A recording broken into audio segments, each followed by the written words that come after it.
남자 일상복에 대해서 알아보겠습니다. 남자 바지 입는 법, 여미는 법, 그리고 데님 매는 법, 고름 매는 법, 매무새 만지는 법, 그리고 바지 저고리 위에 어떤 옷을 입어야 되는지에 대해서 알아보겠습니다. 남자 옷에 대해서 설명을 드리겠습니다. 지금 보시는 것은 남자 바지이고요. 사폭으로 이루어져 있습니다. 양쪽에 직사각형의 마루폭과 그 다음에 양쪽에 사폭으로 되어 있는데 비대칭입니다. 큰 사폭, 작은 사폭이고요.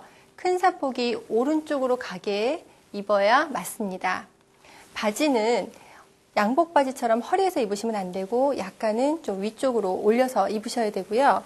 마루폭과 그 다음에 큰 사폭의 그 솔기선을 연장선상을 상을 잡으셔서요. 내 허리에 맞게끔 여미셔서 고정시켜서 허리띠를 묶으시면 됩니다.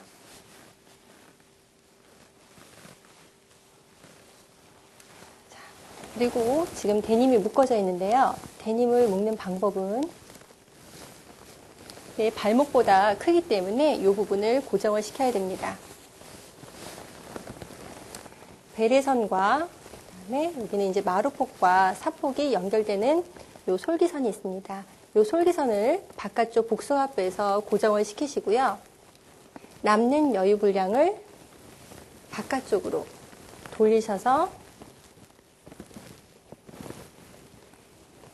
데님은 2바퀴가 돌아가게 됩니다.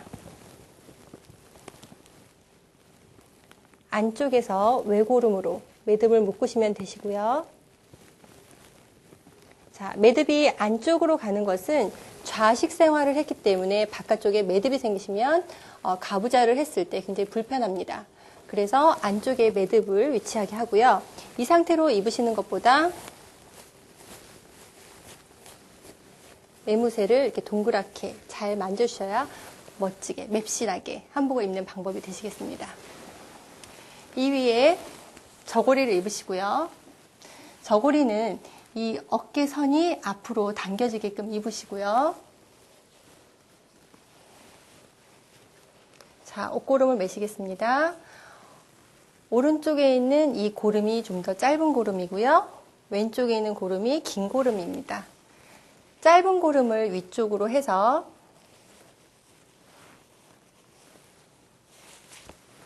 한번 묶어서 고정을 시켜주시고요. 요 긴 고름을 골을 만들어 주시고 나머지 짧은 고름으로 한번 돌려서 이 구멍 사이로 넣으시면 쉽게 고름을 묶으실 수 있습니다. 적당한 크기로 모양을 만들어 주시고 나머지 부분은 자연스럽게 늘어뜨리면 되십니다. 이 남는 부분은 양옆 어깨 목전부터 시작을 해서 겨드랑이 전까지 이렇게 접어서 매무새를 만져주시면 됩니다. 남자는 바지 저고리만 입으시면 완성이 된 옷이 아니시고요. 이 옷에 겉옷을 덧입으셔야 됩니다. 자, 덧입는 방법을 말씀을 드리겠습니다.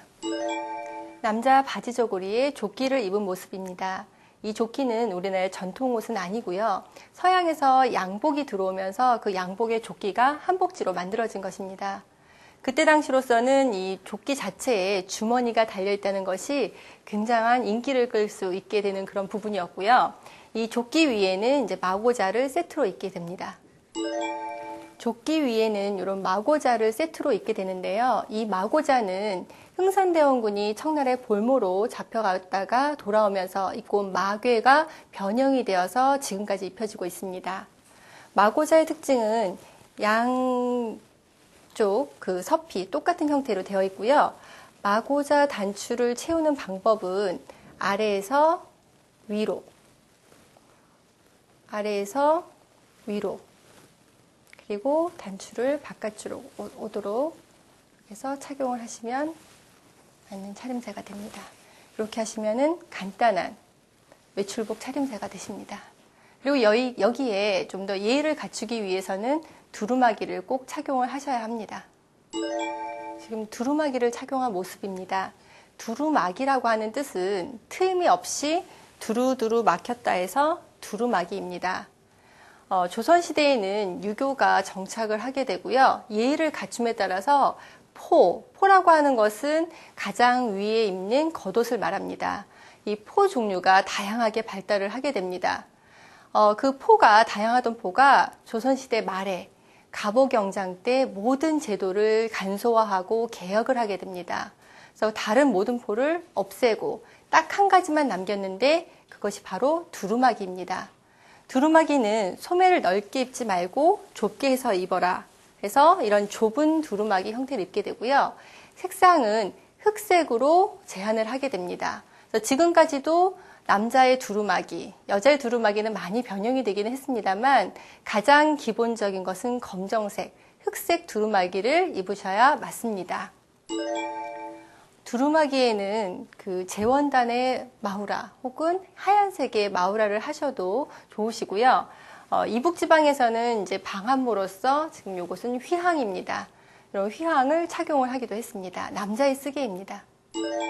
요즘은 조끼 마고자 대신에 이렇게 배자를 입기도 합니다. 이 배자가 더 인기가 있는데요. 배자의 특징은 양옆선이 완전히 트인 것이 특징입니다. 양옆이 완전히 트여 있는 것을 이렇게 벨트 고리와 그다음에 고름으로 고정을 시키시게 되고요. 배자는 어떤 전통 예복으로 얘기를 할 수는 없고요. 집에서 간편하게 입는 옷 혹은 서민들의 일상복이라고 보시면 됩니다. 조선시대의 남자 포의 한 종류입니다. 포는 다양한 형태가 보이게 되는데요. 그 중에 이것은 중치막입니다. 중치막의 특징은 소매가 넓고요. 양옆에 여유를 위한 무가 없습니다. 두루마기와 같은 그런 형태의 무는 없고 두루두루 막혀있는 두루마기와는 대조적으로 양옆이 트여있는 것이 특징입니다. 이러한 다양한 형태의 포를 조선시대에는 한 가지뿐만이 아니라 여러 개를 겹쳐 입어서 좀 더 품위 있고 우아한 형태를 나타냈습니다. 이것은 중치마기에 다포를 덧입은 형태입니다. 다포라고 하는 것은 포의 일종인데 반소매 형태를 갖고 있는 것이 특징입니다. 이런 다양한 형태의 포를 겹쳐 입어서 좀 더 멋을 냈습니다. 남자 일상복 입는 법에 대해서 알아보았습니다. 바지 저고리, 전통 바지 저고리 입는 방법, 그리고 두루마기를 갖춰 입는 방법, 그리고 배자, 조끼 마고자 입는 방법, 그 다음에 유래 이런 것에 대해서 알아보았습니다.